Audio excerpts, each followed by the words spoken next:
என்ன அசந்தான இருக்கிற என்ன என்னமாமா? உடம்பு சரியில்லையா? உடம்பு சரியில்லை மாமா. என்னது இது? வெயில கீழே சுத்திட்டு வரோம்ல, நீர் கடுப்பு மாதிரி சிறுநீர் கழிக்கவே முடியல மாமா. ரொம்ப பெரிய சங்கடமா இருக்கு. உயிர் போய் உயிர் திரும்புது. டாக்டர்கிட்ட போய் காட்டினா 10 15 20 மாத்திரை எழுதி தராங்க. அதை போட்டால் கிட்னி சட்னி ஆயிரம் போல இருக்கு மாமா. என்ன செய்யணும் தெரியல. ஒரு நாட்டு மருத்துவரை போய் பார்த்தேன். அவர் ஐயா நீங்கள் உங்கள் இயற்கை பணம் அந்த கல் கிடச்சிச்சின்னா ஒரு மண்டலம் வாங்கி குடிங்க, வேற நோய் உங்களுக்கு கிடையாது, இது சூட்னால வரக்கூடியது, உடல் வெப்பத்தினால வரக்கூடியது, அந்த வெப்பத்தை தணிக்கிறது இந்த கல் தான் தணிக்கும் அப்படின்னு சொல்லுதாரு.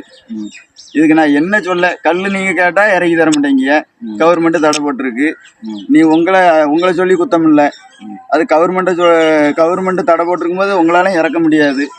அப்போ ஒருத்தன் சொல்லுதான் மாமா என்கிட்ட, உடம்பு இப்படி இருக்குன்னு சொல்லுதேன், 12 மணிக்கு கடை திறந்துரும், போய் குடிச்சிட்டு வா எல்லாம் சரியாயிரும் சொல்லுதான். என்னது எல்லாம் சரியாயிரும்? ஒயின் ஷாப்ல குடிக்குதுதான். அதாவது உடலுக்கு கெடுதல் தரக்கூடிய பொருளை பப்ளிக்ல வாங்கிட்டு வந்து குடிக்கலாம். உடம்புக்கு நல்லது செய்யக்கூடிய இந்த பணங்கள்ல நம்மளால மறைஞ்சிருந்து கூட குடிக்க முடியல. உடம்பு வேதனை தாங்க முடியல மாமா, ரணகலமா இருக்கு. அதாவது டாக்டர்கிட்ட கேட்டா என்ன சொல்றாரு, நீங்க வெயில சுத்தாதீங்காரு. நான் என்ன அரசியல்வாதியோட பிள்ளையா வெயில சுத்தாம இருக்கிறதுக்கு? நான் விவசாயியோட பிள்ளை மாமா. நான் வெயில சுத்தாம இருக்க முடியுமா? நம்மளுக்கு வெயில தான் வேலை, எப்படி வெயில அலைஞ்சுதான் ஆகணும். அப்ப வெயில அலையாம எப்படி இருக்க? அதாவது கை கேட்டினது வாய் கேட்டலம்பாங்க, அந்த கதையில போய்கிட்டு இருக்கு நம்ம கதை. நம்மளால இருந்தும் அதை அனுபவிக்க முடியலை. ஏன்னா மனசு ரொம்ப கஷ்டமா இருக்குமாம்மா. எனக்கு இந்த சாதாரண நேரத்தில் கூட தெரியல, இந்த நீர் கடுப்பு வரும்போது, ஏன்னா அது நீர் கடுப்பு வரும்போது உயிர் போன மாதிரி இருக்கு. சிறுநீர் கழிக்க முடியல மாமா, உடம்பு ரொம்ப துன்பப்படுது, ரொம்ப கஷ்டமா இருக்கு. கல் குடிச்சா தெரியாதுன்னு சொல்றாங்க.